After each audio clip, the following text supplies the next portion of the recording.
नमस्कार विद्यार्थी मित्रांनो, मी प्राध्यापक एस.बी. बागल घेऊन आलोय तुमच्यासाठी इनऑर्गॅनिक केमिस्ट्रीचा व्हेरी इम्पॉर्टंट पॉइंट, ज्यावरती नीट असेल जेई असेल दोन्ही एग्जाम्स मध्ये बऱ्याचदा क्वेश्चन आलाय. आणि पॉइंट आहे type of pi bonds. Basically पाय बॉन्डचे दोन टाइप्स असतात, पी पाय आणि दुसरा पी पाय किंवा त्याचं दुसरं नाव डी पाय. मीनिंग थोडक्यात पाहूया. P pi bond, for example x आणि वाय या दोन एटम मध्ये पाय बॉन्ड तयार व्हायला, याचा पी ऑर्बिटल आला ओव्हरलॅपिंग मध्ये, याचा पण पी ऑर्बिटल आला. एक्सचा पी ऑर्बिटल वायचा पी ऑर्बिटल दोघांच्या लॅटरल किंवा साइडवाइज ओव्हरलॅपिंग मधून जर पाय बॉन्ड प्रोड्यूस झाला त्याला काय म्हणतात, पी पाय. आणि जर समजा एक्सचा पी ऑर्बिटल आला, वायचा डी ऑर्बिटल आला, और एक्सचा डी आला आणि वायचा पी आला, यांच्यात लॅटरल किंवा साइडवाइज ओव्हरलॅप झाला, इथून जो पाय बॉन्ड तयार होईल त्याला म्हटलं जातं पी पाय डी पाय और डी पाय पी पाय बॉन्ड. ठीक आहे.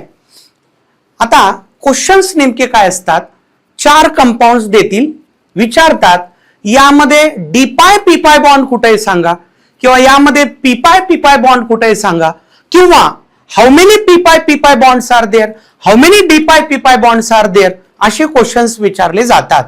मी आपल्यासाठी एक शॉर्टकट टेक्निक सांगणार आहे, शॉर्टकट वे सांगणार आहे to find type of pi bond as well as number of pi bonds. Shortcut technique पाहूया.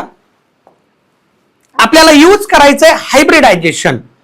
ज्याच्यातले पाय बॉन्ड्स फाइंड आउट करायचे त्याचं हायब्रिडायझेशन काढायचं, त्यावरून एकदम इझिली त्याचा टाइप पण कळून जातो.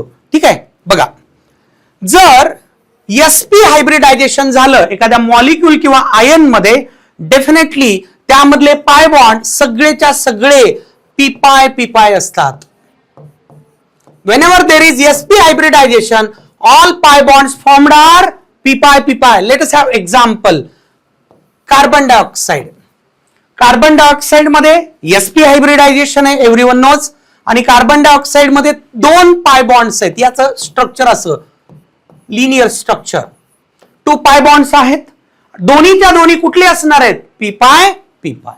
सिंपल. बघा, sp2 हायब्रिडायझेशन, जर sp2 हायब्रिडायझेशन झालं देन वन किंवा फर्स्ट, वन म्हणण्याच्या ऐवजी फर्स्ट इज पी पाय. First is p पाय and remaining all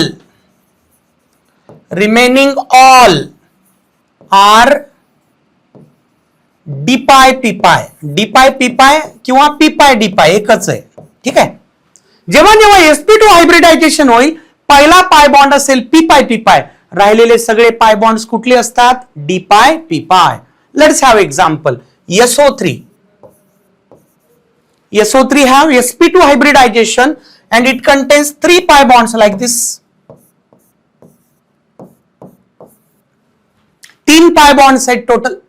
आता या 3 मध्ये एक कुठला तरी पी पाय असतो. समजा हा पहिला मी धरला पी पाय.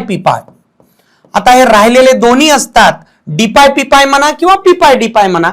मी तर लिहिताना पी डी पाय लिहितोय कारण सल्फरचा डी ऑर्बिटल येणार आहे. सिमिलरली डी पाय पी पाय. तर एक निघाला पी पाय आणि दोन निघाले डी पाय पी पाय. Very simple thing, very simple. ठीक आहे. आणखी एक्झाम्पल सांगता येते. SO2 मध्ये दोन पाय बॉन्ड आहेत, त्यात पहिला निघेल पी पाय, दुसरा निघेल ऑटोमॅटिकली डी पाय पी पाय. ठीक आहे. पाहता पुढं sp3 हायब्रिडायझेशन झालं, sp3 झालं किंवा याच्या पुढचं कुठलं का असे ना, जनरली sp3 च्या पुढे पाय बॉन्ड तयारच होत नाहीत. पण समजा याच्या पुढचं कुठलंही घेतलं, sp3d, sp3d2, sp3d3, all R सगळेच्या सगळे पाय बॉन्ड्स असतात डी पाय पी पाय. इथं पी पाय बॉन्ड नसतो. ऑल आर डी पाय P pi bonds. Let's have example. XCO3 कळतंय सगळ्यांना. XCO3 चं हायब्रिडायझेशन काय, sp3. आणि यामध्ये किती पाय बॉन्ड्स आहेत, 3. बघा, झेनॉन एक लोन पेअर येते यामध्ये, लाईक दिस, टेट्राहेड्रल अरेंजमेंट. 3 पाय बॉन्ड्स आहेत, तिन्हीच्या तिन्ही कुठले असतील? डी पाय पी पाय. So this is the shortcut, shortest way, easiest way to find number as well as type of pi bond which is formed. कसं लक्षात ठेवायचं? sp हायब्रिडायझेशन झालं, सगळे पी पाय पी पाय. sp2 हायब्रिडायझेशन झालं, पहिला पी पाय पी पाय, राहिलेले सगळे डी पाय पी पाय. sp3 किंवा त्याच्या पुढचं हायब्रिडायझेशन झालं, देन ऑल पाय बॉन्ड्स आर डी पाय पी पाय. डी पाय पी पायचंच दुसरं नाव आहे पी पाय डी पाय. That's all. थँक्यू.